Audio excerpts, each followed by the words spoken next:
Good day everyone, I am Jenalyn Felicano. And I am Grace Jane Salazar, and we are going to talk about the K-12 curriculum, our personal assessment. Before we evaluate the K-12 curriculum, let us first know what it is all about. The K-12 educational program was signed into law in May 2013 by the late President Benigno Aquino III. The K-12 curriculum covers kindergarten and 12 years of basic education, 6 years of primary education or elementary, 4 years of junior high school, and 2 years of senior high school to provide sufficient time for mastery of concepts and skills, develop lifelong learners, and prepare graduates for tertiary education, middle level skills development, employment, and entrepreneurship. First, let's evaluate the content of this curriculum. What is content in a curriculum? Curriculum content simply means the totality of what is to be taught in a school system. The content component of teaching learning situation refers to the important facts, principles, and concepts to be taught. If we will explain it simply, content is equal to subject matter. First, let's evaluate the content of kindergarten. According to the Kindergarten Curriculum Guide, the Department of Education believes that kindergarten is the transition period from informal to formal literacy, grade 1 to 12, considering that age 5 is within the critical years where positive experiences must be nurtured to a certain school readiness. In the Kindergarten Curriculum Guide, we will see developmental domains, which refers to specific aspects of growth and changes in children. So this is like the guide and list of expected learnings from our 5-year-old pupils. There are 8 developmental domains. These are socio-emotional development or pagpapaunlad ng socio-emosyonal at kakayahang makipamuhay, values development or kagandahang asal, physical health or motor development or kalusugang pisikal at pagpapaunlad sa kakayahang motor, aesthetic or creative development or sining, mathematics, understanding of the physical and natural environment, language, literacy, and communication.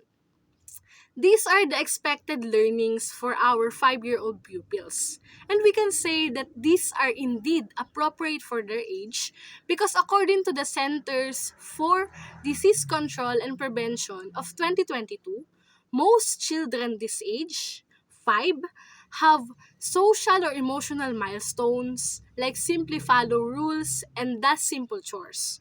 For language and communication milestones, they are expected to tell a story, answer simple questions, keeps a conversation going with 3 back and forth exchanges, and recognizes simple rhymes.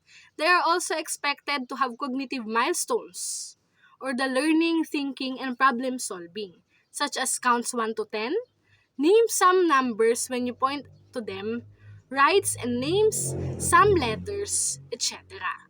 And button some buttons, and hops on one foot for their movement or physical development milestones. And these milestones will be achieved and developed more when they enter kindergarten. In conclusion, we believe that kindergarten subjects, activities, objectives, goals, and domains are perfect for 5-year-old children. Next, let's evaluate the content for grade 1 to 10 or elementary to junior high school. Students in grades 1 to 10 will experience an enhanced, context-based, which refers to the use of real-life and fictitious examples in teaching environments in order to learn through the actual, practical experience with the subject rather than just its mere theoretical parts, and the spiral progression learning curriculum with the following subjects: Mother Tongue, Filipino, English, Mathematics, Science, Araling Panlipunan, edukasyon sa pagpapakatao, music, arts, physical education, health, edukasyon pantahanan at pangkabuhayan for elementary, and technology and livelihood education for junior high school. Let's start with the subjects being taught in this curriculum. The most interesting subject in the K-12 curriculum for us is the mother tongue. In the past curriculums used in the Philippines, the mother tongue subject is not valued much, but here in K-12 curriculum, they viewed this subject as an important subject that should be taught mostly in lower grade levels. The curricularists believe that students will learn best through their first language, and we could not agree less with that. While the subjects we are most concerned are mathematics and science. First of all, these are challenging subjects for students because math involves using plenty of multi-step processes to solve problems, and science, due to its high cognitive and psychological demand that requires students to understand other subjects, memorize complex and often abstract concepts, and develop high levels of motivation and resilience throughout their studies. And also, since the curriculum uses spiral progression as its approach in achieving learning, this means that the basics of these subjects will start to be taught to grade 1 pupils. Let's talk about spiral progression too. It is an approach used to expose the learners into a wide variety of concepts or topics and disciplines until they mastered it by studying it over and over again but with different deepening of complexity. We notice the pros and cons of this approach. The advantage is that learners will master the topics because they will study it over and over again. And also, it is good for teachers because they can establish learning to their students easily as times goes by because they already know the basics of it. Well, the only disadvantage we can point out is that the topics may be inappropriate for the age of learners in lower grade levels because some books or module are too advanced for their capability to learn and understand. Nowadays, if you will teach your elementary siblings or child, you will be surprised how advanced their lectures are. And lastly, for evaluating the content, let's evaluate the content for senior high school. Senior high school is 2 years of specialized upper secondary education. Students may choose a specialization based on aptitude, interests, and school capacity. The choice of career track will define the content of the subjects a student will take in grade 11 and 12. Each student in senior high school can choose among three tracks: academic, technical vocational livelihood or TVL, and sports and arts. The academic track includes four strands: accountancy, business and management or ABM strand, science, technology, engineering, and mathematics strand or STEM, and humanities and social science strand, and lastly, general academic strand or GAS. Senior high school has advantage and disadvantage. The advantage is it is indeed a perfect transition from high school to college because unlike junior high school, the subjects in grade 11 and 12 are more like subjects in college because of its special subject descriptions that high school students are not familiar with. Also, the concept of semester is being introduced to the students. Another advantage is it buys time for students that are not yet ready for college and not yet decided on what course they will take. While the disadvantage is that our country is not strict in choosing a college course related to the strand they took. Yes, the subjects in senior high school are interesting and informative, but if a STEM graduate took education course, some subjects won't be of use. Next, we will evaluate the time of this curriculum. Is it timely or not? The K-12 curriculum way back in 2013 was what the students and the parents wanted because of the opportunities for the graduates. On the implementation of the K-12 curriculum, the Department of Education or the DepEd aims to make the students have the opportunity to experience of how to work and do the job. And also the students will undergo a test which they will have the opportunity to pass the national certificate or the NC. However, graduates of K-12 who wanted to have a job after was not qualified to be hired, not just because they lack of work experience, but also they are not a college graduate.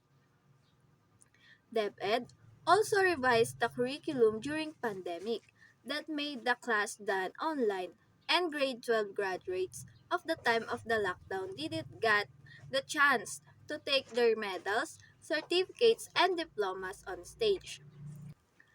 As it was locked down, the opportunity to have the national certificate was interrupted and their chance to have a job was stopped to for safety.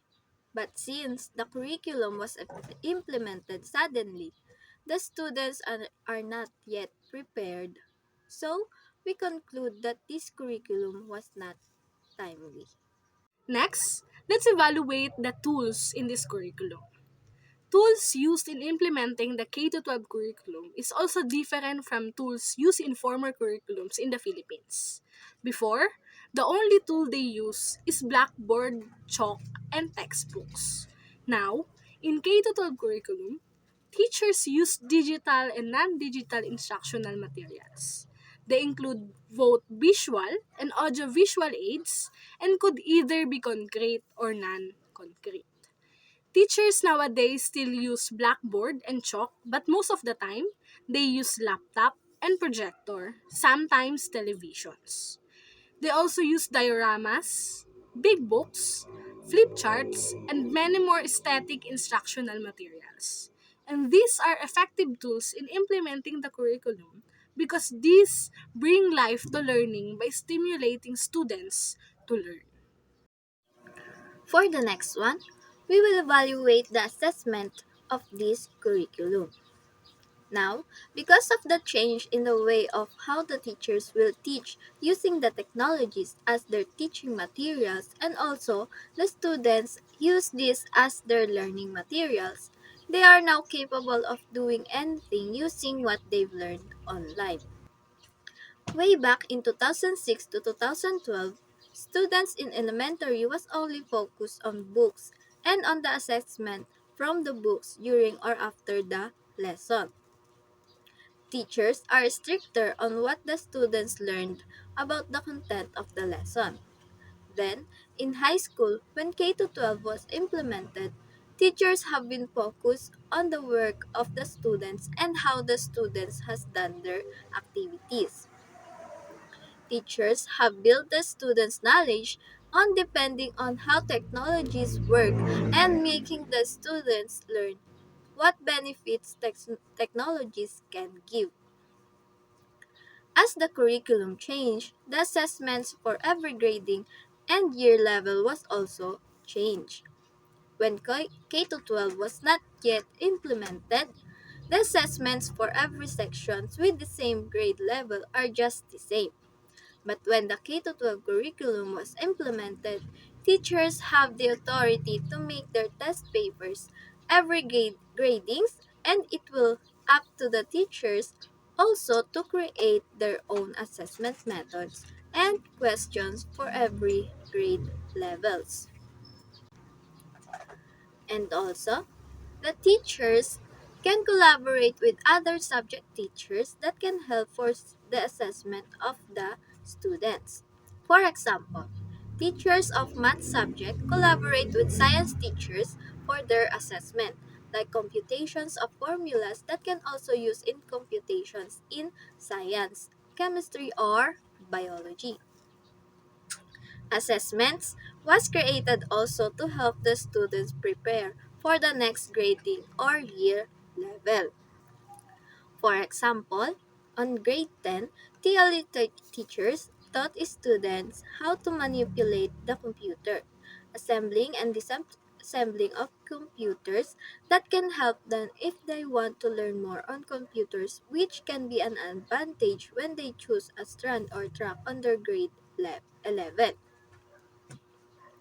On grade 9, teacher prepares the students on what track or strand they will choose. To help the learners on choosing, teachers conducted a test that will assess their knowledge on every subject that can be a basis for their choices. However, many students prefer a performance based grade than academic based, so they decided on taking TVL track. The assessment for kinder are created based on their age and thinking. It's a good idea to train and form the learners with the things they can enjoy at the same time can develop their skills.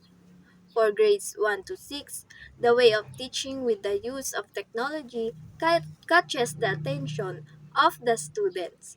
However, when it comes to their assessment, many has been dependent to the technology and find the books too boring. For grades 7 to 10, it's a good idea to introduce many knowledge as they step forward for the next grade or level. The spiral progression was a good idea so students can have the basic knowledge about the subject, then continue to deeper their learning as they moved on. Grade 11 to 12 learners learned the actual things they would experience on their workplace, on the job they choose. It made the students prepared on what area they choose and have enough knowledge by testing their skills more. Next, let us evaluate the product of this curriculum. As a result of the K-12 curriculum, many students have been given an opportunity while others continued on college because students still believe there are greater opportunities if they are college graduate. Still, there are students who didn't continue what they took from the grade 11 to 12 because they want a more affordable and practical courses. Also, according to an elementary student, she has been experiencing difficulties in learning the basic education. The English, science, and math are three of those. She said that there are terms that they can fully understand. Then she became dependent on the answerable modules even though she was not be able to fully learn it by herself. A high school student said that on this curriculum they have been learning at the same time enjoying the activities they need to comply. The K-12 curriculum program prepared graduates for tertiary education, middle-level skills development, employment, and entrepreneurship. But is it true? In our own observations, K-12 graduates are still clueless when they enter college if they took strands under academic track. If they took strands under TVL track, even if they have national certificates, employers won't accept them because they want college graduates. I, Jenalyn Felicano, a product of K-12 curriculum and graduate of Science, Technology, Engineering, and Mathematics, or STEM strand, under academic track, believes that senior high school in the K-12 curriculum is not effective and a waste of time. I can say this because I didn't find the subjects I took useful. I am Grace Jane Salazar, a product of K-12 curriculum and graduate of Cookery Strand under TVL track. Based on my experience, what I have learned from grade 11 to 12 did not encourage me on continuing the course. Instead, I took an education or academic course because first, it's still pandemic that time that hospitality management was not available. Second, I thought that it will be easy for me. And third, because of limited opportunities. because of many hotel and restaurant businesses offered opportunities for college graduates only.